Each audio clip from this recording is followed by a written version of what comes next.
बिस्मिल्लाहिर्रहमानिर्रहीम, अस्सलाम वालेकुम। Welcome to quick review. और क्विक रिव्यू के करंट अफेयर्स की सीरीज़ के अंदर आपका वेलकम है। और करंट अफेयर्स में आज हम बात करने जा रहे हैं जी पाकिस्तान और चाइना के रिलेशंस को लेके। ठीक है, इस हवाले से आप सुन रहे हैं कि काफ़ी ज़्यादा जो है वो खबरें फैलाई जा रही हैं कि भाई पाकिस्तान और चाइना के जो ताल्लुकात हैं वो ख़राब हो रहे हैं और डिप्लोमेटिक लेवल के ऊपर टेंशंस जो हैं वो पाकिस्तान चाइना की बढ़ रही हैं। जी हाँ, ये पाकिस्तान और अफगानिस्तान की बात नहीं हो रही, पाकिस्तान और इंडिया की बात नहीं हो रही, ठीक है, या पाकिस्तान ईरान की बात नहीं हो रही, बल्कि पाकिस्तान और चाइना की बात हो रही है। हम ये जानते हैं कि चाइना को हमने हमेशा जो है वो कहा कि भाई हमारी दोस्ती जो है वो हिमालय के पहाड़ों से बुलंद है और जो है वो समंदरों से ज़्यादा गहरी है, ठीक है, और जो है वो शहद से ज़्यादा मीठी है। तो इस तरह एसोसिएट किया जाता है और आज तक ऐसा नहीं हुआ 1960s के बाद जो है हमारी इतनी ज़्यादा डिप्लोमेटिक टेंशन जो है वो पैदा हुई हो, जो अभी हम देख रहे हैं जो हो रही हैं, ठीक है, इस रिसेंट टाइम के दौरान। इसके ऊपर बात करते हैं कि भाई क्या मामला चल रहे हैं और क्या बातचीत की है फॉरेन ऑफिस ने, क्योंकि फॉरेन ऑफिस ने कल जो है वो इसके ऊपर बातचीत की है 1 नवंबर को। ठीक है जी, 1 नवंबर को उन्होंने जो है वो स्टॉक की, तो उसके अंदर कुछ बातें जो है वो सामने आई हैं जो काफ़ी ज़्यादा खतरनाक बातें हैं पाकिस्तान चाइना के रिलेशंस के हवाले से। ठीक है, अब क्योंकि पाकिस्तान चाइना के रिलेशंस हैं तो एक्चुअली में अगर इस तरह की डिप्लोमेटिक टेंशंस पैदा भी होती हैं तो भी उन्हें बहुत ज़्यादा ओपनली डिस्कस नहीं किया जाएगा, ये याद रखिएगा। जबकि आपको ये पता है कि भाई मार्च के महीने से ये कहा जा रहा था कि भाई जो हालात हैं पाकिस्तान और चाइना को ठीक नहीं है, और उसका जो सबसे बड़ा रीज़न है, दो रीज़न बताए जाते हैं। एक तो सिक्योरिटी का रीज़न है कि चाइनीज़ को इस बात के ऊपर बहुत प्रॉब्लम है कि भाई उनके जो वर्कर्स यहाँ पे कभी 2 लोग, कभी 4 लोग, कभी 5 लोग जो है वो मारे जाते हैं। वो क्यों मारे जाते हैं, सबसे बड़ा सिक्योरिटी कंसर्न। ठीक है, और दूसरा हमारा जो झुकाव है, यानी हमने जो सीपैक के ऊपर जो एक्चुअल प्रोग्रेस करनी थी उसको हमने स्लो डाउन कर दिया। इसका मतलब यह है कि चाहे हम वेस्ट के प्रेशर के अंदर आके कर रहे हैं या जो भी मामलात बने हुए हैं, ठीक है, तो ये दो रीजंस बहुत ज़्यादा हैं कि चाइना ये महसूस कर रहा है कि शायद हम इन जो प्रोजेक्ट्स हैं सीपैक के, इनको आगे लेके जाने में इंटरेस्टेड नहीं है। इस वजह से जो है उसको गिले शिकवे स्टार्ट हो गए हैं। तो यहाँ पे हम जब फॉरेन ऑफिस की स्टेटमेंट देखते हैं जो मुमताज़ जहरा साहिबा जो हैं उन्होंने दी है, मुमताज़ जहरा बलोच जो है फॉरेन ऑफिस की स्पोक्स पर्सन जो हैं, उन्होंने कहा कि भाई फ्लेक्सिंग जो स्टेटमेंट है की तरफ से, जो स्टेटमेंट है जी चाइना के एम्बेसडर की तरफ से, उसको उन्होंने जो है टारगेट किया। उसके ऊपर जब उनसे क्वेश्चन किया गया, अब कुछ कहानी यूं बताई जाती है कि भाई जो चाइना सेंटर है इस्लामाबाद के अंदर, ठीक है, चाइना सेंटर के अंदर जो है कुछ एक जो इसी तरह से कॉन्फ्रेंस हो रही थी, सेमिनार हो रहा था जिसके अंदर जो है चाइनीज एम्बेसडर और सब बातचीत कर रहे थे। तो वहां पे जो है वो इसहाक डार जो है, हमारे इसहाक डार आपको पता है वो डिप्टी प्राइम मिनिस्टर है इस टाइम पे, उन्होंने भी वहां पे बातचीत की। उन्होंने एक स्टेटमेंट दी जिसमें उन्होंने कहा कि भाई शहबाज शरीफ साहब के हाल से, उन्होंने कहा कि भाई शहबाज शरीफ साहब जब चाइना गए तो उन्होंने जो मुलाकात की लास्ट जो है वो मई जून के अंदर, तो उन्होंने जो मुलाकात की थी तो उसमें चाइनीज जो प्रेसिडेंट है शी जिनपिंग साहब, उन्होंने ये कहा है कि भाई गो के हमारे जो है वो इंजीनियर्स आपके मुल्क में सेव नहीं है या हमारे लोग आपके मुल्क में सेव नहीं है, लेकिन फिर भी हम आपको खास अहमियत देते हैं, और अगर ये किसी और मुल्क के साथ होता तो हम शायद वहां पे काम ना करते, लेकिन यहां पे हम काम करेंगे। कुछ इस तरह की उनकी स्टेटमेंट थी, यानी कि ये बताना चाह रहे थे कि भाई चाइनीज प्रेसिडेंट ये कह रहे हैं कि भाई पाकिस्तान में हालात ठीक नहीं भी हैं, हम तब भी जो है वो यहां पे काम करेंगे। तो इसके ऊपर ये बताया जाता है कि भाई जो चाइनीज एम्बेसडर हैं उन्होंने जब माइक संभाला, दोबारा से अपनी बारी लेने के बाद से फिर से माइक संभाला, तो उन्होंने इस बात को जो है रद्द किया और कहा ऐसा कुछ नहीं है, चाइनीज के लिए सबसे इंपॉर्टेंट चीज जो है वो उनकी सेफ्टी एंड सिक्योरिटी है। तो उन्होंने कहा जी भाई चाइनीज की जो सेफ्टी या सिक्योरिटी है चाइनीज सिटीजन से, उससे बढ़ के हमारे लिए डेवलपमेंट नहीं है। समझ रहे हैं? तो ये जो बात आपने की है ये ठीक नहीं की। इसका मतलब ये है कि ये बहुत बड़ी बात है कि भाई डिप्लोमेटिक नॉर्म्स के खिलाफ जाके ये बातचीत की गई है। इसीलिए ज़हरा बलोच साहिबा इसके ऊपर काफी डिस्टर्ब हैं, या फॉरेन ऑफिस जो है वो काफी डिस्टर्ब है कि यार ऐसा पहले तो कभी नहीं हुआ, ये काफी अनयूजुअल जो कंडीशन है। वो कहते हैं भाई ये जो कंडीशन है ये काफी ज्यादा अनयूजुअल है, नॉर्मली ऐसा होता नहीं है कि भाई चाइनीज को इस तरह से मिसबिहेव करें और वो अलग से जाके दोबारा से माइक पकड़ के अपनी बारी के बाद ये बता रहे हो कि भाई हम जो है वो अगर चाइनीज की सिक्योरिटी नहीं होगी तो हम काम नहीं करेंगे। जाहिर बात है काफी ज्यादा टेंशन की बात है। इसका मतलब ये है कि ये चीज क्या बताना चाह रही है, ये चीज ये बताना चाह रही है भाई हालात ऐसे नहीं हैं जैसे बताए जाते हैं। जो सिक्योरिटी इंश्योरेंस है उसके ऊपर मुमताज जहरा साहिबा ये कहती हैं कि भाई हमने जो है वो सिक्योरिटी इंश्योरेंस को हम बढ़ाएंगे, हम देते हैं सिक्योरिटी, लेकिन ये मसले मसाइल तो हैं जाहिर बात है पाकिस्तान में सिक्योरिटी के। उन्होंने यकीन दहानी करवाई कि हम सिक्योरिटी देंगे, लेकिन इस तरह से बातचीत करना शायद इस तरह सरेआम एक महफिल के अंदर मुनासिब बात नहीं समझी इन्होंने। तो इसलिए कह रहे हैं कि भाई ये काफ़ी परप्लेक्सिंग जो है वो स्टेटमेंट है जो कि यूं उन्हें नहीं देनी चाहिए थी इस तरह से। सो वो एक तरह से ये कहना चाह रही हैं कि भाई चाइनीज इन्वेस्टर गैर जिम्मेदार हैं और उन्होंने एक गैर जिम्मेदार स्टेटमेंट दी है पाकिस्तान जैसे मुल्क के लिए जिसके साथ उनके ताल्लुकात बहुत अच्छे हैं।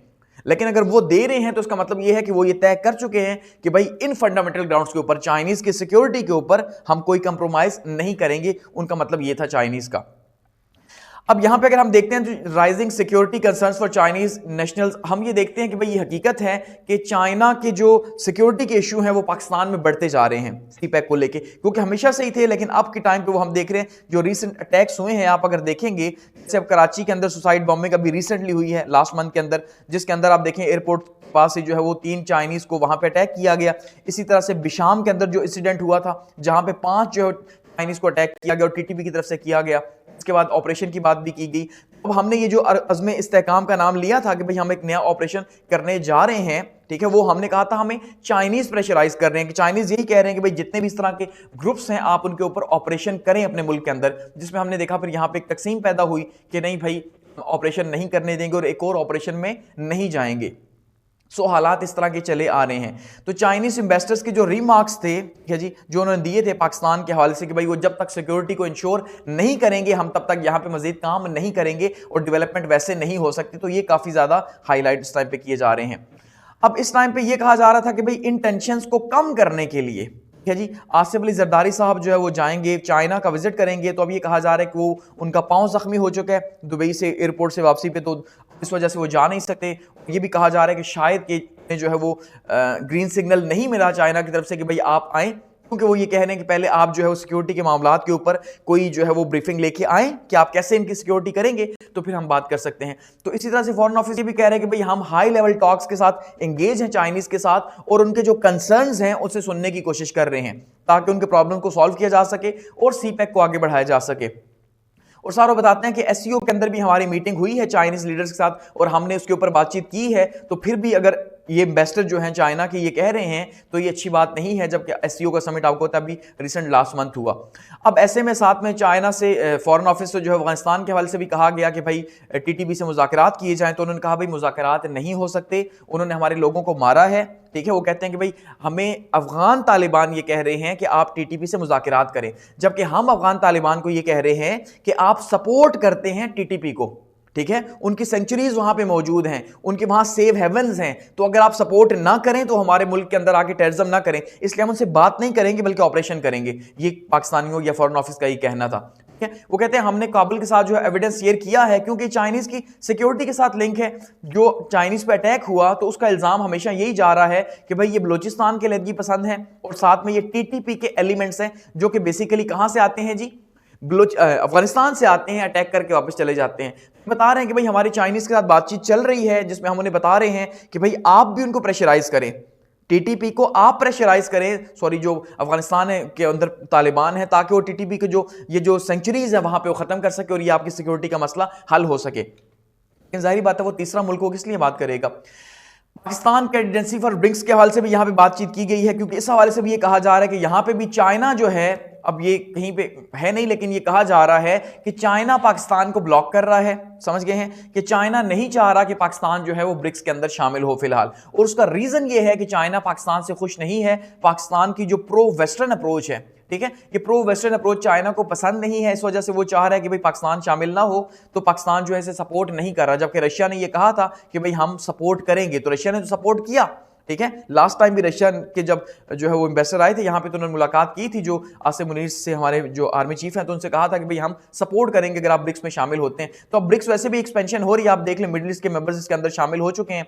और नई लिस्ट भी जारी हो चुकी है। तो पाकिस्तान ने लास्ट ईयर 2023 के अंदर जो है वो एप्लीकेशन दी थी कि भाई हमें जो है वो इसमें शामिल कर लिया जाए, लेकिन पाकिस्तान को शामिल नहीं किया गया, डायलॉग पार्टनर के तौर पे पाकिस्तान को शामिल नहीं किया गया। तो ये काफी ज्यादा पाकिस्तान की जो है वो इंसल्ट है। इसका मतलब यह है कि पाकिस्तान डिप्लोमेटिकली, अगर आप इन चीजों को देखेंगे ना, तो आप डिप्लोमेटिकली इन चीजों को देखें तो पाकिस्तान शदीद आइसोलेशन में जा रहा है और ये पाकिस्तान के लिए बहुत थ्रेट है। एक साइड पे अगर आप ये देखते हैं कि शहबाज शरीफ साहब ये कहते हैं कि वो कतर में मौजूद हैं, कतर जो है वो $3 बिलियन की वो कह रहे हैं जी इन्वेस्टमेंट करेगा पाकिस्तान के अंदर, ठीक है। वो सऊदीया के डेलीगेट्स के साथ मीटिंग कर रहे हैं कि भाई आप यहाँ पे इन्वेस्टमेंट करें, वो कह रहे हैं हम $6 बिलियन की इन्वेस्टमेंट करेंगे, ठीक है। कब करेंगे इसका आइडिया नहीं है, लेकिन वो कह रहे करेंगे। एक साइड से हम मिडिल ईस्ट के अंदर जाके उनसे ये कह रहे हैं कि आप प्लीज फॉरेन डायरेक्ट इन्वेस्टमेंट हमारे मुल्क में करे, हमारी इकोनॉमी ग्रो करे। दूसरी साइड से सबसे बड़ी जो इन्वेस्टमेंट ना 45 बिलियन डॉलर्स की है, इससे भी अब 56 बिलियन डॉलर्स की जो इन्वेस्टमेंट जो सी पैक की थी वो खतरे में आ चुकी है। इसको हमने लाइफ चेंजिंग प्रोजेक्ट कहा और उसको हमने गेम चेंजर कहा। हमने ऐसा ही है जो हमारे लिए भी इंपॉर्टेंट था और चाइना के लिए भी, क्योंकि चाइना का फ्लैगशिप प्रोजेक्ट था सी पैक। सी पैक जो है वो इतना बड़ा प्रोजेक्ट, हमने इसको स्टॉप कर दिया। उसका फेज 2 जो है जो स्टार्ट हुआ था लास्ट ईयर, तो वो उसके ऊपर भी प्रॉपर्ली काम नहीं हो रहा और चाइना ने अब साफ कह दिया कि जब तक सिक्योरिटी नहीं होगी तब तक हम आगे नहीं बढ़ाएंगे। सो हम कैसे एक साइड से एक इतने करीबी मुल्क को दूर कर रहे हैं और ऊपर से चाइना की वो हैसियत हरगिज नहीं है जो मिडिल ईस्टर्न कंट्रीज की है, याद रखिएगा। उसका रीजन क्या है? उसका रीजन ये है कि देखिए चाइना की जो इस टाइम पे हैसियत है ना, चाइना की हैसियत क्या है कि चाइना के पास सिक्योरिटी काउंसिल के अंदर वीटो पावर है, जो उसने बहुत बार पाकिस्तान के फेवर में यूज की। चाइना दूसरी बड़ी इकोनॉमी है, ठीक है। इसके अलावा चाइना इस रीजन की एक बहुत बड़ी ताकत है, तो ऐसा पॉसिबल नहीं है कि हम चाइना को छोड़ के जो है वो इस रीजन के अंदर ग्रो कर सके। अब देखें इंडिया ने भी हाथ मिला लिया। लास्ट ईयर आपने देखा कि ब्रिक्स समिट जो हुआ लास्ट मंथ में, तो उसमें चाइना और इंडिया की जो है बातचीत दोबारा से स्टार्ट हो गई है और उनको जो बॉर्डर की जो टेंशंस थी उसके ऊपर एग्रीमेंट भी हो गया। तो चाइना इस रियलिटी को एक्सेप्ट कर चुका और इंडिया भी कि भाई हम मिल के यहाँ पे इस रीजन के अंदर रह सकते हैं, एक दूसरे से जो टेंशंस हैं वो पाल के आगे नहीं जाया जा सकता। जबकि पाकिस्तान एक अपोजिट जो है स्टैंड ले रहा है और वेस्टर्न पार्टनर्स की तरफ देख रहा है कि शायद वहां से कुछ मिले, लेकिन अपने दोस्त को ही हम नाराज कर रहे हैं और ये हालात मजीद आगे जा रहे हैं। तो इससे स्पेस क्रिएट होगी और पाकिस्तान मजीद दूर होता जाएगा। और ये जो ग्रोथ का एक प्रोसेस पाकिस्तान में चल रहा था 2013 के बाद से, ठीक है, हमने जो इकोनॉमिक एक्टिविटी स्टार्ट की थी वो भी हमारे लिए मुश्किल हो जाएगी। तो हमारे लिए फ्यूचर में डिप्लोमेटिकली बहुत मुश्किलात हो जाएंगी कि हमारा कोई भी इंटरनेशनल फोरम के ऊपर दोस्त ऐसा नहीं होगा जो हमें प्रोटेक्ट कर सके, हमारे जो है वो राइट्स को उसके लिए खड़ा हो सके। तो अब आप देखें ब्रिक्स के अंदर भी अगर चाइना मुखालफत कर रहा है तो ये बहुत खतरनाक बात है। चाइना की मुखालफत अगर हुई तो हम कभी ब्रिक्स के अंदर शामिल ही नहीं हो सकेंगे। और ब्रिक्स अपनी करेंसी की बात कर रहा है, फूड की सिक्योरिटी की बात कर रहा है, तो हमारी ये टेंशंस बढ़ती जा रही हैं, ठीक है जी। ये काफ़ी इंपॉर्टेंट था और आप इसको जो है वो अपने नोटिस में लाएं, क्योंकि एग्जाम के हवाले से आप इसको जो है वो कोट कर सकते हैं कि हालात किस साइड पे पाकिस्तान और चाइना के जा रहे हैं, हम ये देख रहे हैं। ठीक होगा जी, फॉर वॉचिंग।